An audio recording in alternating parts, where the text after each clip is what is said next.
Good morning and Breakfast Home. We're coming to you on this Thursday, on the 27th day of November, bringing you Morning Matters because your mornings matter. Let's get to the stories that matter today. Former presidential spokesperson Harry Roque insists that the Netherlands did not deny his asylum application and that the process should take place in Austria. He also claims to have proof that the so-called Polvoron video of President Marcos is authentic and not AI generated.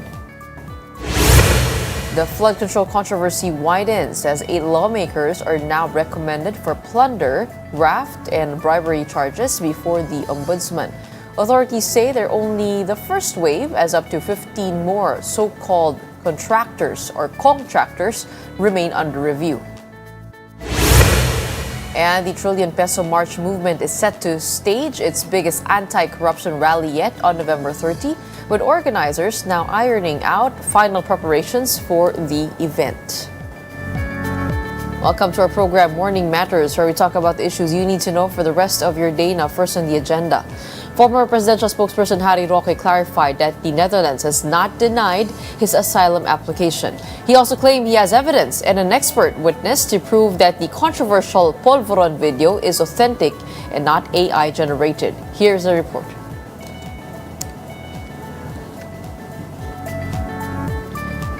Moving on to other things, resigned lawmaker Zaldi Co has dropped another explosive video, this time accusing First Lady Liza Araneta Marcos of meddling in importation schemes. More in this report. In another video posted on social media, Zaldi Co implicated First Lady Liza Araneta Marcos, this time for allegedly pulling her weight on rice importers.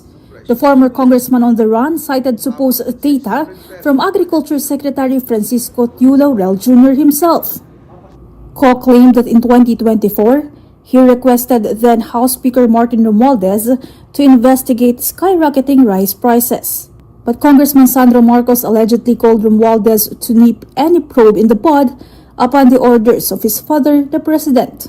Co further alleged that Tiu Laurel was even reprimanded by the Speaker for a report that mentioned the First Lady in rice smuggling. The resigned Bicol party list representative also accused Mrs. Marcos of blocking any investigation into onion prices back in 2022 because her brother, Martin Araneta, was into importation of the product. Mula sa Pangulo, First Lady, hanggang sa anak, sila mismo ang nagtatakda, kumokontrol, at nakikinabang sa mga transaksyon dapat sanay para sa kapakanan ng sambayanan. Noted earlier this year, Agriculture Secretary Tiu Laurel revealed that Zaldi Co forced the DA to issue importation permits to his 3 companies. The DA chief said Co wanted permits for a massive volume of fish, something that violates the import formula of the agency. Co's latest video came out a few hours after President Bongbong Marcos revealed in his vlog that the ex-congressman tried blackmail on him. Marcos said Co's lawyer offered a stop to his client's video uploads if the government will not pursue the cancellation of Co's passport. I do not negotiate with criminals. Kahit maglabas ka na ng video ng lahat ng kasinungalingan mo na pag-destabilize sa gobyerno, gusto kong malaman mo, Zaldi, makakansela pa rin ang passport mo. Hindi ka na makakatakas sa hustisya.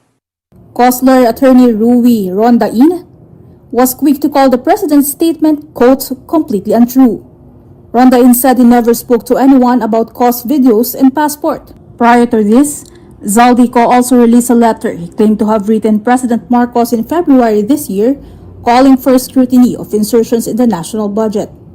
This, too, was brushed aside by the palace. Palace Press Officer Claire Castro did not only cite inconsistencies in Co's video statements. Sa tuwing mapupunan natin ang kanyang mga inconsistencies, sumasabay po ang kanyang pagbabago ng kwento sa pagbabago ng hairstyle sa video. Kapatid Mobile Journal Julie Baiza, Bureau 1 News. 8 so-called contractors or congressmen alleged to have ties with contractors could face administrative and criminal cases before the ombudsman. And that number could still grow as more lawmakers remain under investigation. Here's a report. Meron din pong development, yung ICI at saka ang DPWH, magsusumite po ng ebidensya sa ombudsman and magrekomenda sila ng kaso ng plunder, anti-graft, bribery, conflict of interest sa 8 congressman na may... Hours after President Bongbong Marcos made that announcement, boxes of documents were brought by officials of the Public Work Department and the Independent Commission for Infrastructure to the Ombudsman. Their recommendation: file charges against 8 so-called contractors, lawmakers alleged to have ties with contractors involved in flood control projects. Among them are former Ako Bicol Representative Zaldico, CWS Party List Representative Erwin Garjola, Uswag Ilonggo Party List Representative James Ang Jr., Pusong Pinoy Party List Representative Journey Nisay, Bulacan 2nd District Representative Agustina Pancho, Cagayan 3rd District Representative Joseph Lara, Surigao del Norte 1st District Representative Francisco Matugas, and Tarlac 3rd District Representative Noel Rivera. They could face charges of plunder, graft, direct bribery, conflict of interest, and violations of the Government Procurement Act. According to the ICI, about 1,300 infrastructure projects were obtained by the contractors from 2016 to 2024. They say this is a clear conflict of interest. This practice should have ended decades ago. The longer we allow it to exist, the more it corrodes public trust. Let us tear down this abusive system one by one with every filing. Public office is a privilege. It should be used for personal gain or self-dealing. The Ombudsman will now conduct an evaluation and fact-finding on the recommendations of the ICI and the DPWH.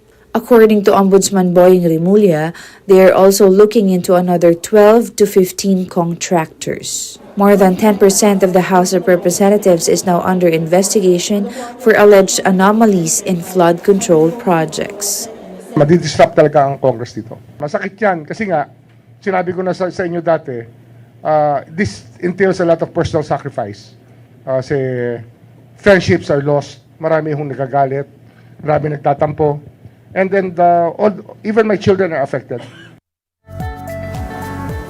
The Commission on Elections has dismissed its motu proprio investigation into Senator Cheese Escudero and contractor Lawrence Lubiano, citing a lack of evidence that they violated Section 95C of the Omnibus Election Code. In its November 26 resolution, the poll body noted that Lubiano's 30 million peso contribution was made in his personal capacity. The decision added that there was no record indicating he acted as an alter ego of Senator Waste Construction, the company that he leads. Comelec also said that Escudero's acceptance of the donation posed no legal impediment. Coming right up, the Trillion Peso March movement says its November 30 rally will press for accountability but will not call for President Marcos to resign. We'll discuss that with Akbayan President Rafaela David when Morning Matters returns. Keep it here.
Good morning, impression on here at Morning Matters. We talk about the most pressing issues and give you the context behind headlines.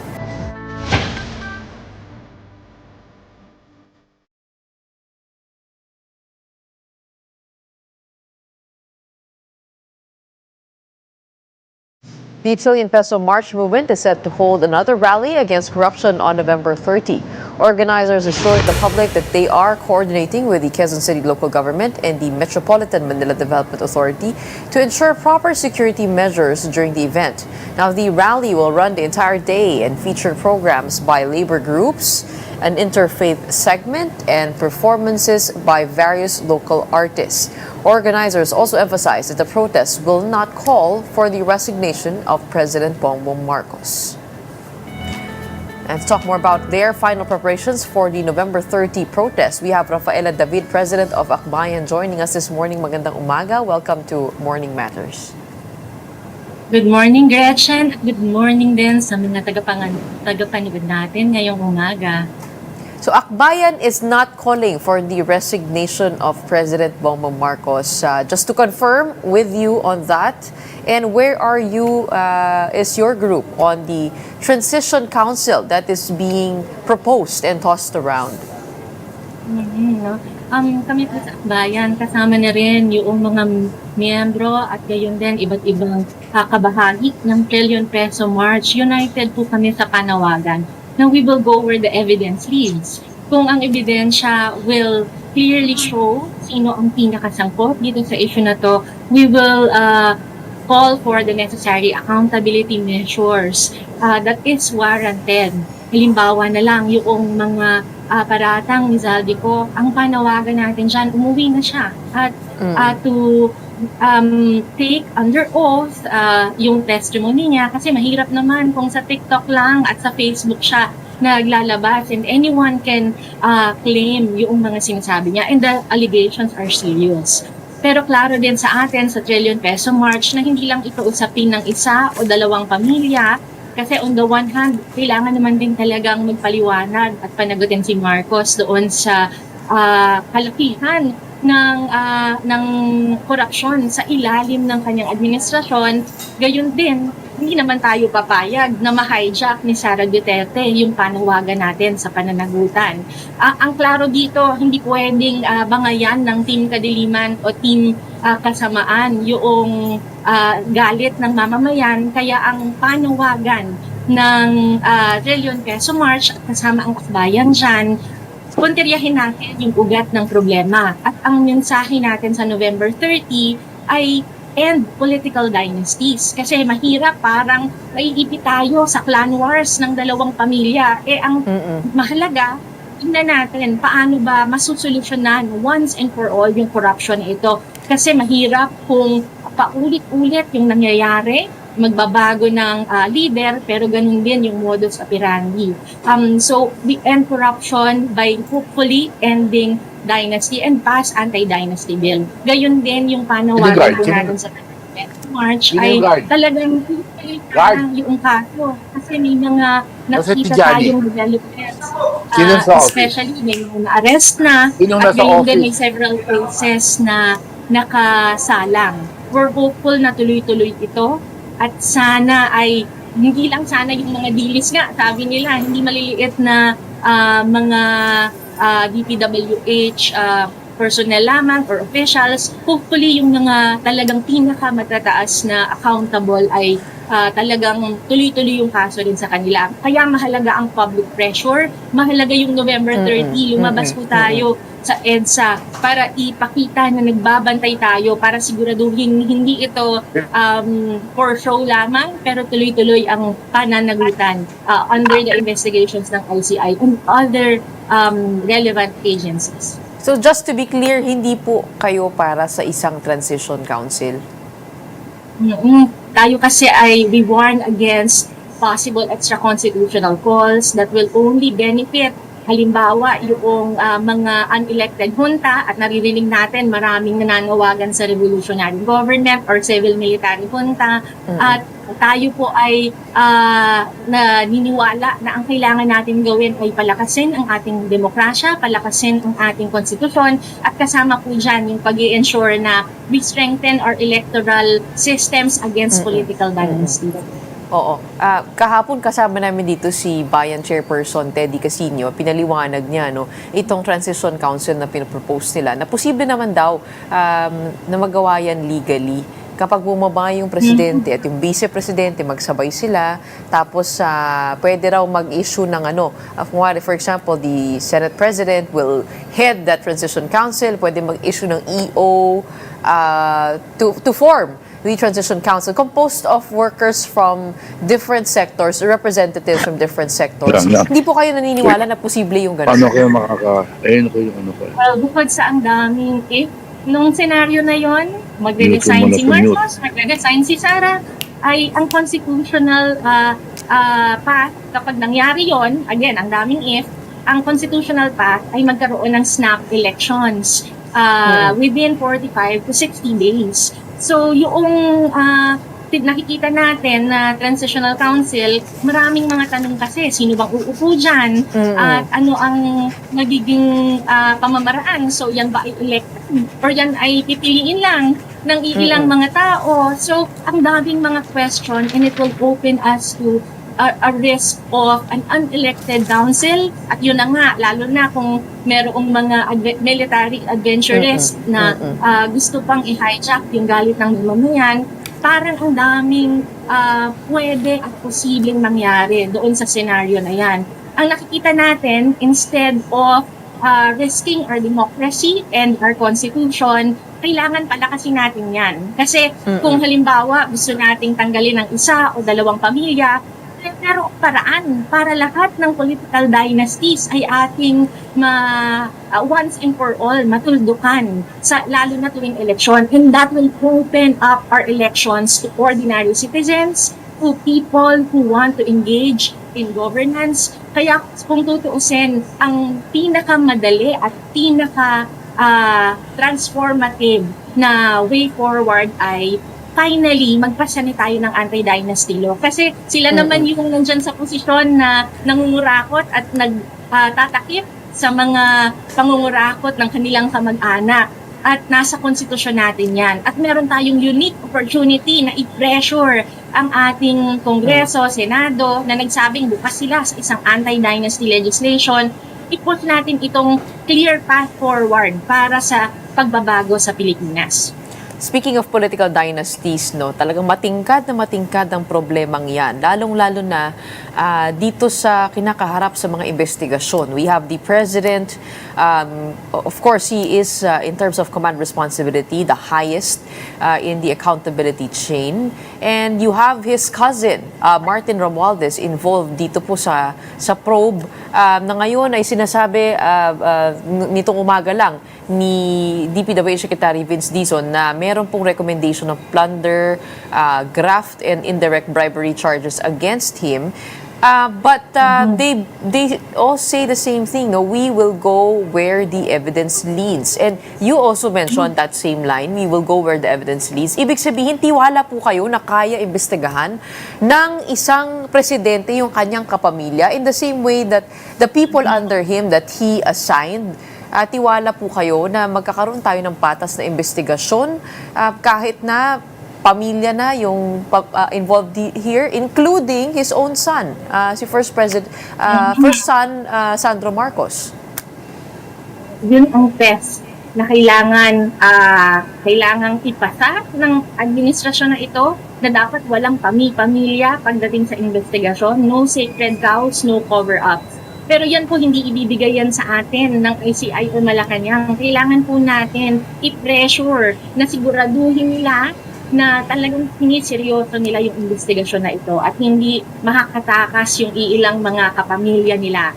Kaya very important po yung panawagan natin. Ipasa na yung ICI bill. Ito po ay batas na sinalang ng akbayan kasama ni Congressman Laila de Lima, isa po sa talagang nanguna dyan, para siguraduhin may ngipin yung ICI at gayon din talagang transparent yung ICI proceedings.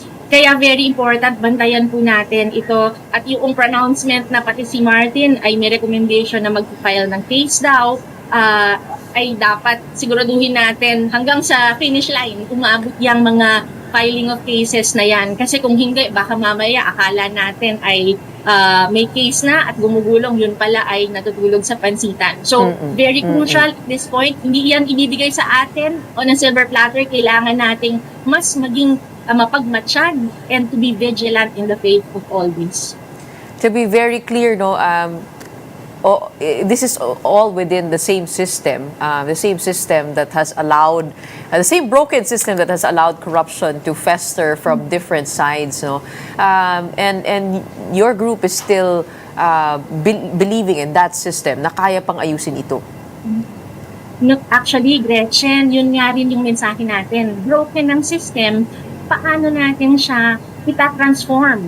Gusto ba natin siyang sirain? Or gusto nating puntahan yung root cause? Kaya para sa atin, in a broken system, systemic din dapat ang response. At kasama po dyan yung transformative reform of a dynasty prohibition law. Ibig sabihin nun, an anti-dynasty law will change the rules of the game. Imagine kung bawal nang tumakbo yung kamag-anak ni President Marcos, kung hindi na pwedeng tumakbo ang magpipinsan sa national at local, kasi po dun sa final nating anti-dynasty law, yun na po yung para sa amin napakahalagang reset button. Kasi hindi lang natin sila matatanggal ngayon, kasi po ang resign all, changing of the guards lang po yan ha, hindi po yan changing the system. Pero yung anti-dynasty law, actually po, it's a very transformative, it's a radical reform. Hindi lang isa, hindi lang dalawa ang matatanggal, lahat po sila. So we can catch them all by making sure hindi na sila makakatakbo pagdating ng eleksyon. At hindi na pwede yung mga isang mag-asawa, tapos sila yung vice mayor at mayor. Kita po natin na hopefully ay yung mga matatabang political dynasty once and for all ay mawala sila sa political system natin. At ang makapasok, yung mga ordinaryong mamamayan. So we actually think that this is the most important reform to our broken system. It will transform it rather than break our democracy. Well, talking about changing the guards in that system, no, Senator Risa Hontiveros has said that she is open to running for president and or vice president in 2028. Is she already trying to build the slate and sino-sino mga tinitignan? Dahil sabi niya, this will be greater than the kakampings and she will build the most winnable slate for the 2028 national and local elections. Tayo po ay syempre saludo sa lahat ng reforma at gayon din sa leadership ni Senator Risa Hontiveros. Siya po yung pogo buster natin dito sa Pilipinas. Imagine, hindi natin nakita na yung ganong klaseng malalaking pag-abante sa pagprotekta ng ating mga kababayan ay posible, and at leading that charge is Senator Risa Hontiveros. And we're hopeful that through her leadership, ano man yung maging cast of characters, kasi hindi pa rin klaro ano yung cast of characters pagdating ng 2028, ay committed po tayo ang akbayan at gayon din yung iba pong mga grupo na bumubuo ng democratic opposition na dapat maghanda tayo in building a counterpole. Kasi hindi naman pwedeng ang pinagpipilian natin ay team kasamaan at team kadiliman. Parang sa dulo, talo ang mamamayan. At mahirap din kung ang papapiliin sa atin ay mga extra-constitutional means na hindi naman din nagpapalakas sa ating demokrasya. Kaya po ang ating ang klaro po ang ating mission in the next coming weeks and months, palakasin po natin yung demokrasya natin, ibahin yung political dynasty, at buuin yung alternatibo na kasama si Senator Risa Hontiveros at yung iba po pong magiging part ng cast of characters na yan. Sana po ay mahanap natin ng sama-sama kasi yan po ay hopefully it's a process na kasama yung iba't ibang miyembro ng Democratic Coalition na kasama ang bayan at tumutulong din buuin itong Trillion Peso March movement kontra sa corruption, kontra sa dinastiya. So, Dagdag totoo pala, nga, Gretchen, yung sige, mga go ahead. candidates na yun. Oo, sorry. Yung mga candidates na yan, dapat sila ay mga anti-dynasty candidates. Hopefully, ay mas marami sa kanila ay bumubuo at kasama natin ay nire-representa din yung mga totoong issue ng mamamayan. So, ibig sabihin, wala na dito sa slate, wala nang pag-asa yung mga magkakapatid sa Senado. Katulad na lamang ng mga Tulfo, ng mga Cayetano, ng mga Ejercito, Estrada. Wala na pong pag-asa yan kasi sabi mo, sana anti-dynasty candidates itong nasa slate ni Senator Risa.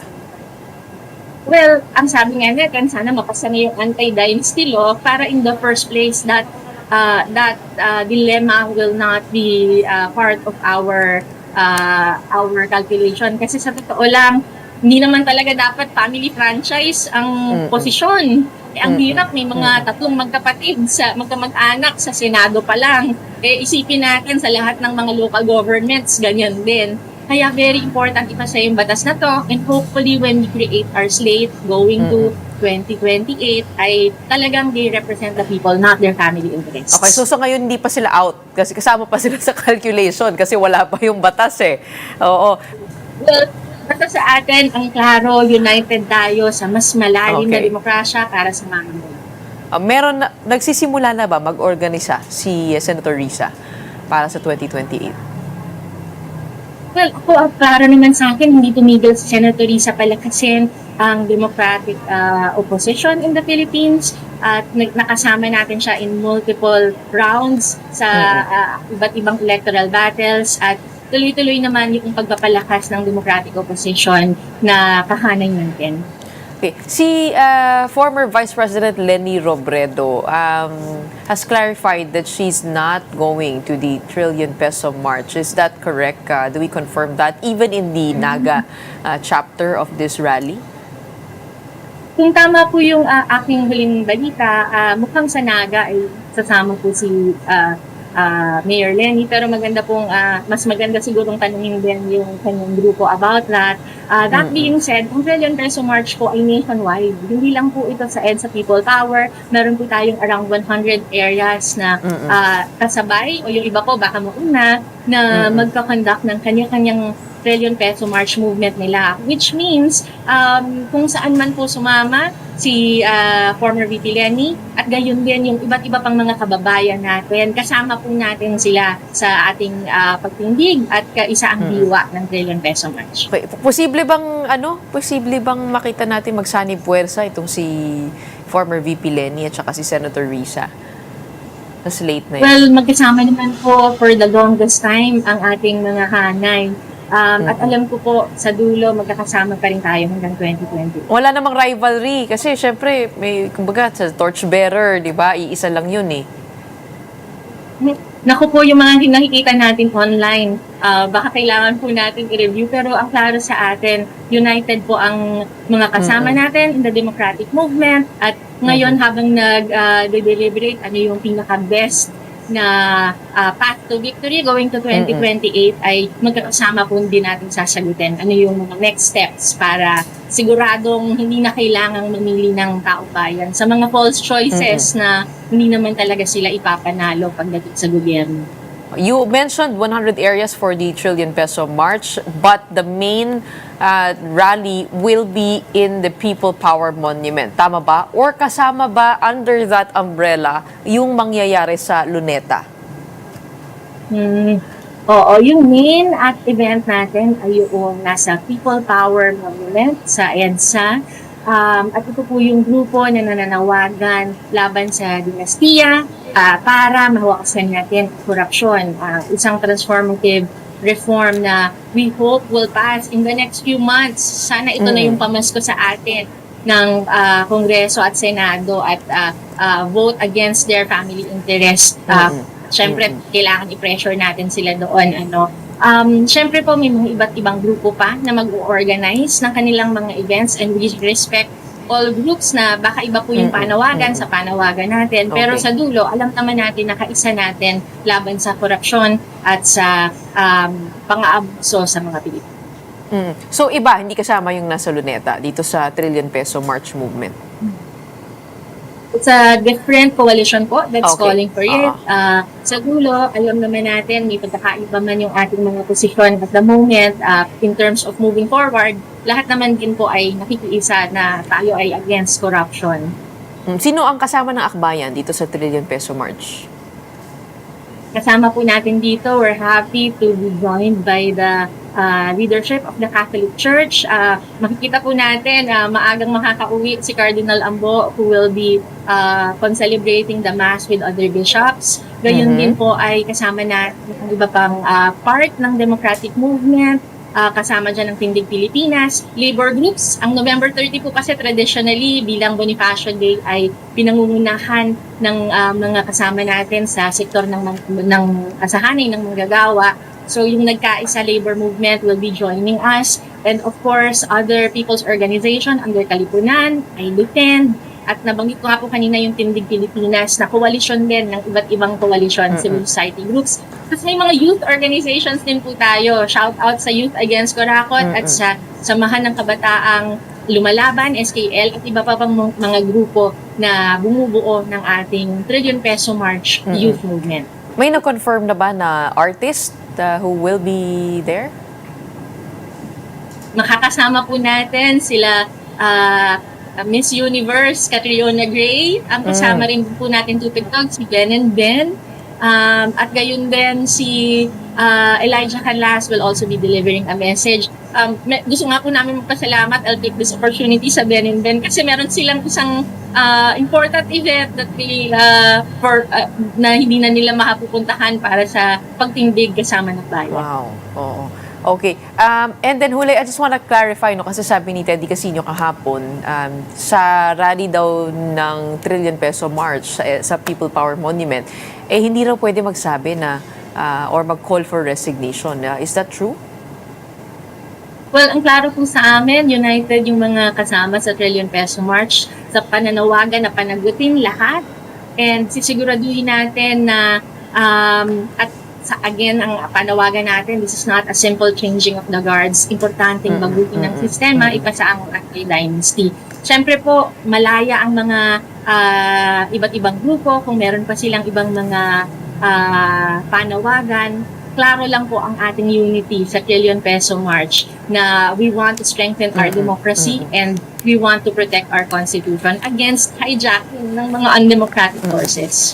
Kasi po, yung mga ganong mga hijack, yun lang po yung siguro medyo mahihirapan tayo. Baka halimbawa may maglagay ng banner bigla ng pro-Sara, resign Marcos. Yung ganun po halimbawa, talagang hindi natin isasama yun kasi alam natin pati si Sara Duterte kailangan minagot. Kaya nga po, nag-file yung ilang mga kasama namin sa koalisyon ng impeachment against her. So yung mga ganun po siguro baka mahirap. So again, lahat ng demokratikong panawagan ay pwede po sa Trillion Peso March. Okay. So anong oras magsisimula ang Trillion Peso March on Sunday, November 30? Yung mass up po natin ay magsisimula 6 a.m. to 8 a.m. pa lang. Pero yung official march ng ating mga leaders ay 8 a.m. po magsisimula. Tapos yung programa ay sisimula ng ating mga kasama sa labor movement ng 8:45 a.m. hanggang 10 a.m., 9:30 a.m. And then, pagdating po ng 9:30, ecumenical, ibig sabihin po interfaith. So, umagang-umaga pa lang po magkakasama na tayo. Para pagdating ng lunch, yung mga protest messages, we will have at around 11 to 2 p.m. And then, 2 to 6 p.m., performances po. So, buong araw po yung programa natin from 8 a.m. hanggang 6 p.m. po ng November 30. Bilang panghuling tanong, personal question ko lang to. Kasama ka ba dun sa slate ni Rizzo Hontiveros? Naku!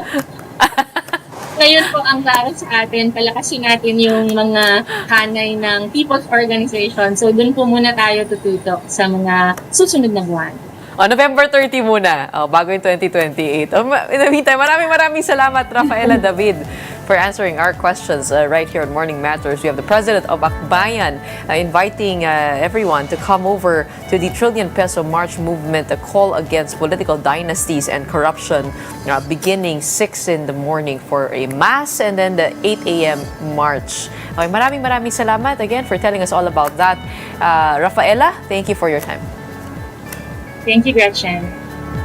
Former presidential spokesperson Harry Roque clarified that the Netherlands has not denied his asylum application. He also claimed he has evidence and an expert witness to prove that the controversial Polvoron video is authentic and not AI generated. Here is the report.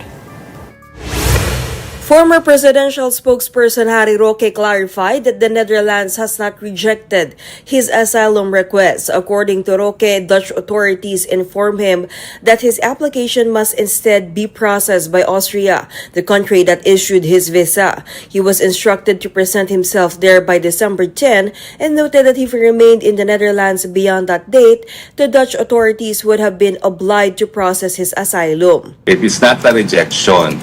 It simply means it is Austria that should process the application. But meanwhile, because I really arrived in Netherlands and I am in Netherlands, I'm still covered by the right to non-refoulement. Pero kung gusto kong umusad yung proseso at talaga mabigyan ako ng asylum, then it is Austria, according to the Netherlands, that should process it. Roque admitted he initially hesitated when he learned he would need to travel to Austria. He said he preferred to stay in the Netherlands because of a personal promise he had made to former President Rodrigo Duterte not to leave him. Pero sa akin naman, while I have accepted that Austria, according to them, should be the one to process the application, I prefer to stay in the Netherlands because of my promise to Tatay Digong na hindi ko naman siya iiwan. But when I was in the plane already, en route, thinking I was en route already to Austria, ang iniisip ko naman, I will just explain na hindi ko naman siya iniwan because I'm still in Europe. Meanwhile, Roque insists he has evidence and an expert witness to prove that the controversial Polvoron video is authentic and not AI generated. He plans to present these evidence before the Supreme Court. Kaya ako pinupulbos dahil dyan sa pulveronic video which they attribute to me and which they have filed charges for incitement to sedition against me and a disbarment charge. No? So lahat yan, it's easy to prove. And mabuti na lang, na-validate na ni Amy Marcos na talagang vangag ang presidente. As for the inciting to sedition charges filed against him, Roque described them as, quote, a badge of honor. Well, that's a badge of honor. When you're charged with incitement to sedition, that's a badge of honor. As a long-term advocate for freedom of expression, hindi ka pwede magpakulong for speech unless there is a clear and present danger. For News 5, Camille Samonte, We Are One News. Up next, a new era unfolds in Philippine volleyball as Tony Boy Liao takes over as president of the PNVF. We'll talk to Tony Boy Liao about his vision, priorities, and what fans can expect when Morning Matters comes back. Keep it here.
Welcome back. You're still watching Morning Matters here in One News. A new era begins in the Philippine National Volleyball Federation as PVL executive Tony Boy Liao takes over as chairman. Liao previously served as chairman and the federation's national commission head. He will lead the organization alongside new officers Dr. Arnel Hajan, Yul Benosa, Oti Kamangayan, Ricky Palu, and Roger Banzuela for a 2-year term. Liao officially replaces Tat Suzara, who has led the PNVF since its formation in 2021. And to talk about his new role, we have PNVF President Tony Boy Liao. Welcome to Morning Matters. In my whole lifetime, I never imagined that this would happen, but it has. And you are officially president with a unanimous 13-0 vote. Did you expect this? Good morning, Gretchen. Good morning to all your viewers. Actually, this was not really expected, though, to have a 13-0 mandate from the stakeholders. Actually, our goal here was just to be re-elected and then move forward to the past programs of the PNBF. But with this 13-0 mandate, I think it is quite overwhelming for us, especially those newly elected in the PNBF board, that now it is a big task for us, for our new group, to handle for the next 4 years the valuable programs of the PNBF. 13-0 is a statement in itself, no? Pero kayo lang ho ba yung kandidato na kumalaban kay former President Tat Suzara? And what happened in the elections? Because it's being described as a 4-hour, 5-hour election process. Ano po ang nangyari? Actually, the procedure that happened in the last elections, no, it's not like you have to nominate persons to be elected and then the General Assembly would vote.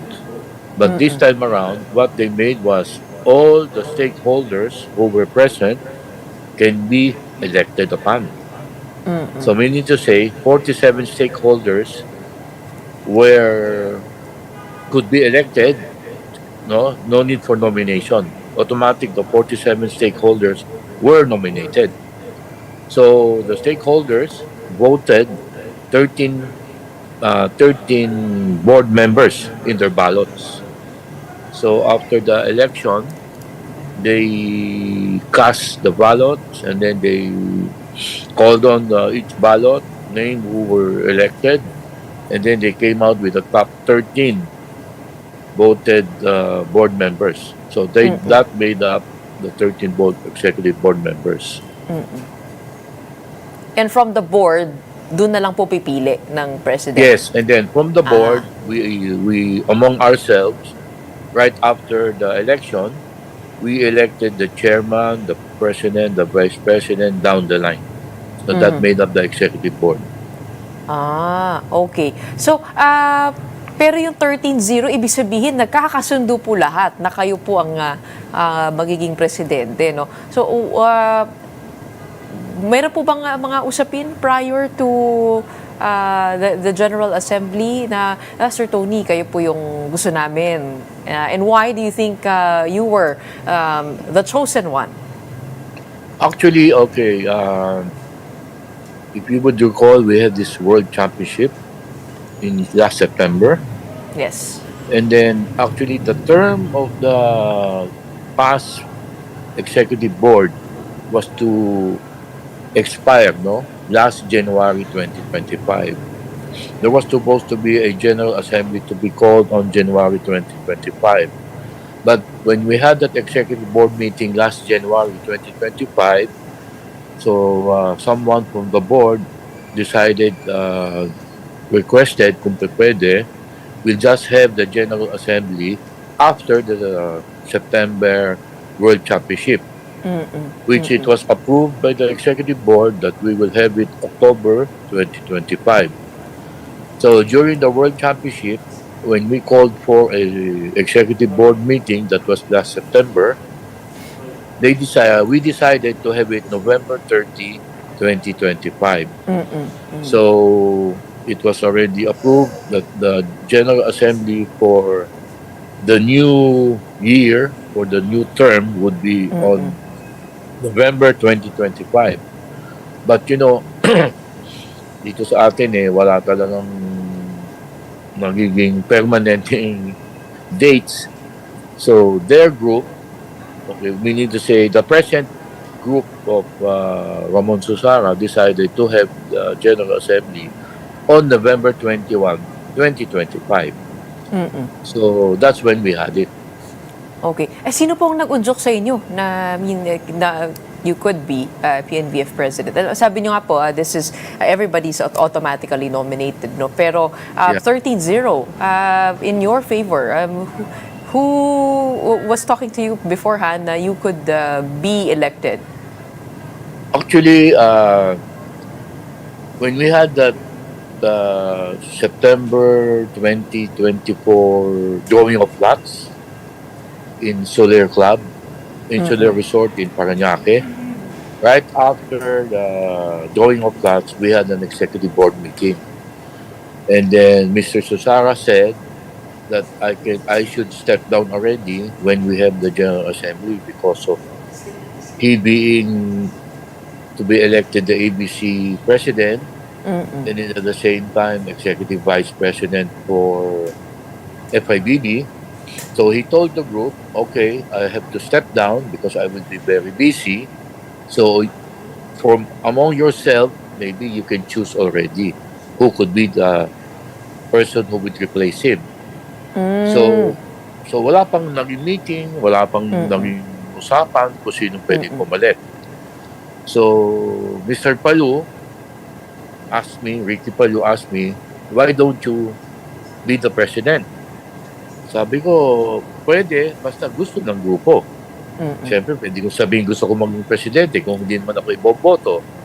Wala rin, di ba? So, during the FIBB World Congress in Portugal, which I was invited, Ricky Palu was there, Ramon Susara was there, and the Secretary General Don Carrigan was there. So Ricky told me, why don't you tell Tats that you want to be president? So I said, okay, if there's a time, I'll tell him. So there was a time, so I told him, you are stepping down. He said, yes, I'm stepping down. So who do you want to take your place? So he said, it will depend on the board, on who will take his place. So I told him, okay, I want to be president. I want to run for president. So he said, okay, we'll just talk about it in Manila. So that was September.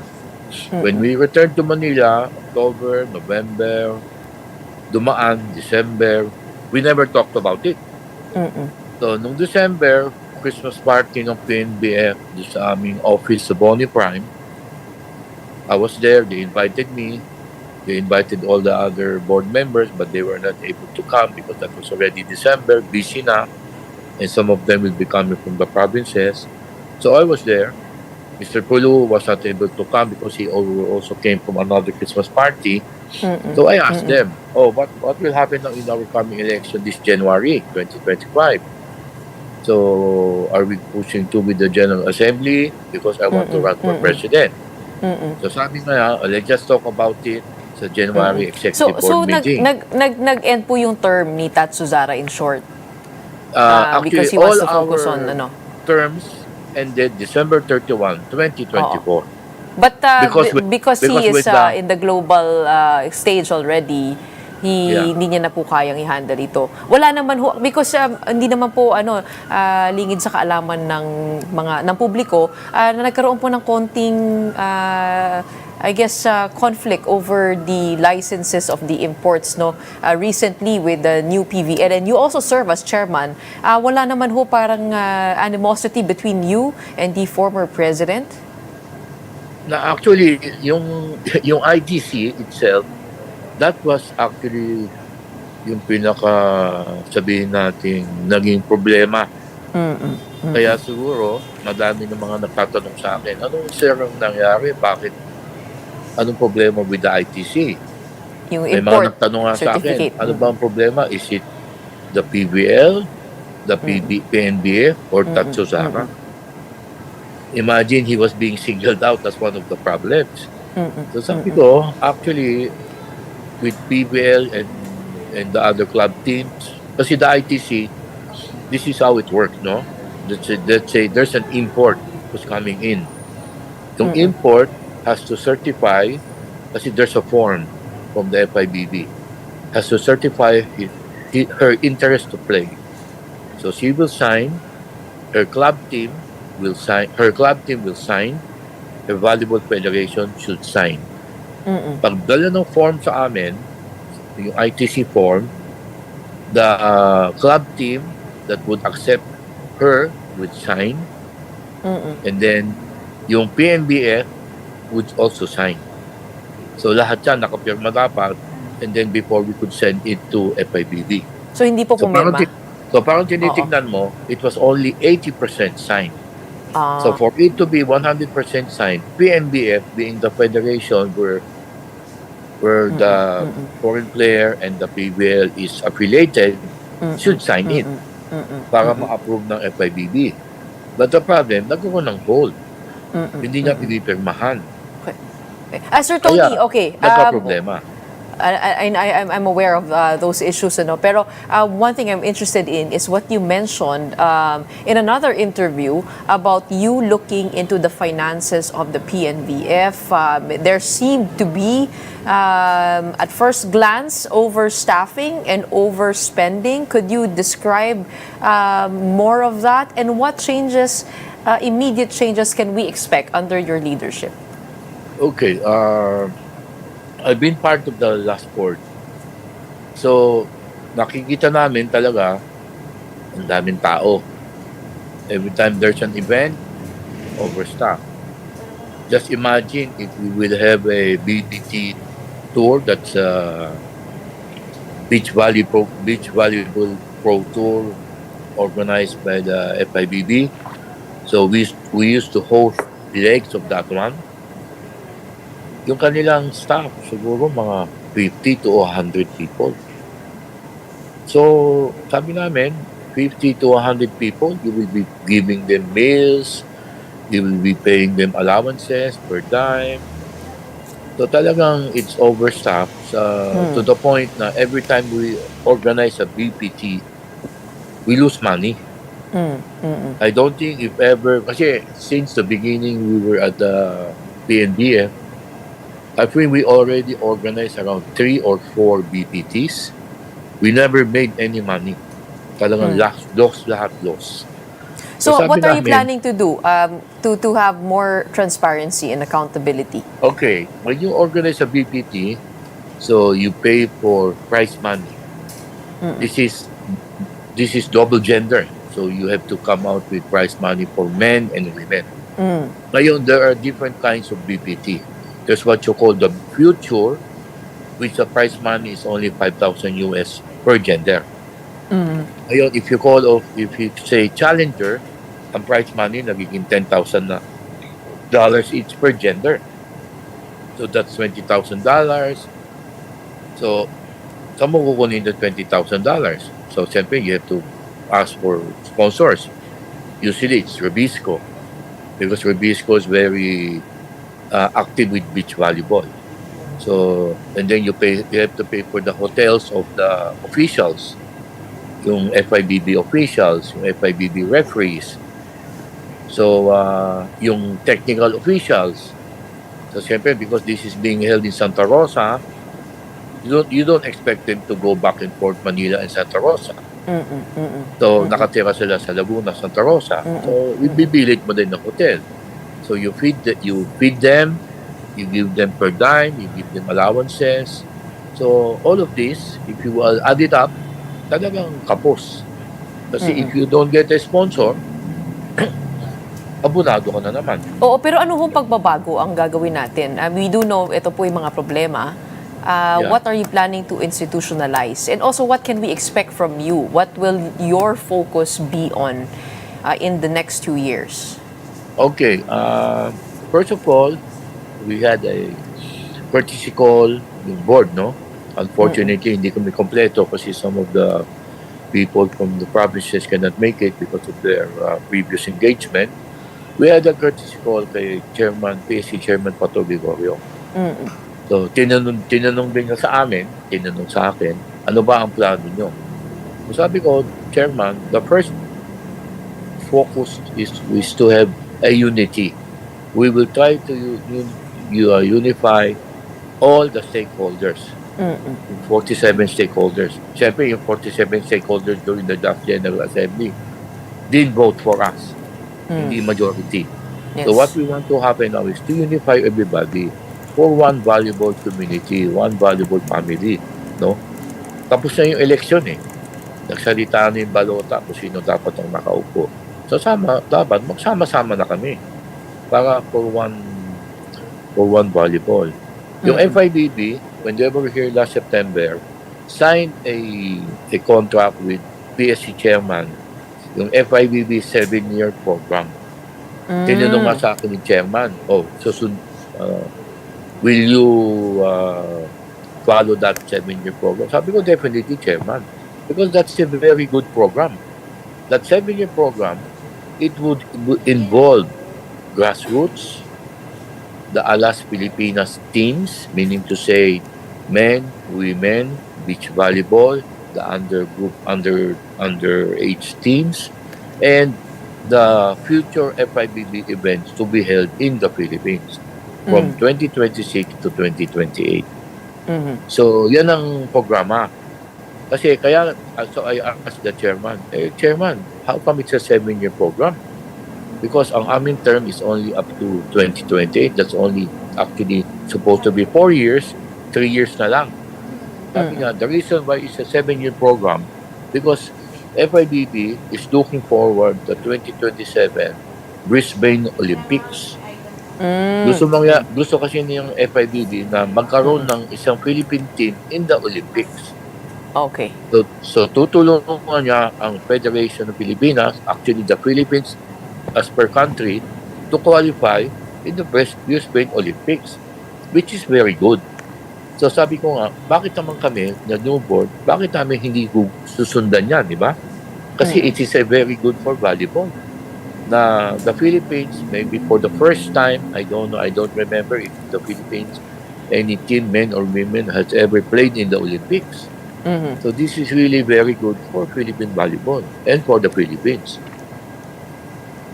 Well, there's huge potential here for Philippine volleyball indeed, and with a lot of events lined up, including the 2029 FIVB Women's hosting na in-announce din po doon sa Men's Championship. But this is a tall order and a heavy burden for you, but good luck. We wish you the best of luck. I wish I had more time to talk to you about this, pero konti na lang yung oras. Pero I guess there's a lot of work to be done, and we wish you the best of luck. Marami naman pong pera si Sir Tony, manager namin to sa Ateneo, kaya siya naman nasasalo. God bless po. Maraming salamat to the new PNBF president for giving us time to grace your show. And yes, more Sir power Tony to you. Boyliao. Yes, more power to you also. Okay, all right, looking forward to the changes. And we end this broadcast with some great news. A big win for the Signal family at this year's People Management Association of the Philippines Awards. Signal, One News, and One PH were honored as CV Station of the Year at the 13th PMAP Makatao Awards for Media Excellence. Now accepting the award were Risa Gilas, Head of Channel Management and Programming, Jovi Francisco, Head of News, and Jose Christopher Cadua from Human Resources. That's isn't it?